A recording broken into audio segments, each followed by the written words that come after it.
खरं 2029 ला आपण बघू तुमच्या हातात तुमच्या धनुष्य राहतंय का कमळ राहतंय ते बघू. मला दिसतंय तुमच्या हातामध्ये सर्वांच्या कमळ खुलणार आहे.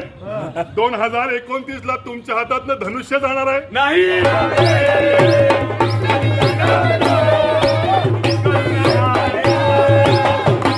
29 ला धनुष्य राहील तुमच्याकडे काय? नक्की 2029 ला नक्कीच. नक्की उद्धव ठाकरे ते घेऊन जातील काय? भरली सहन आणि पातरद्याची भरली सहन, खेरद्याची भरली सहन आणि पातरद्याची भरली सहन. आणि शिंदे गटाकडे राहील कायम धनुष्य.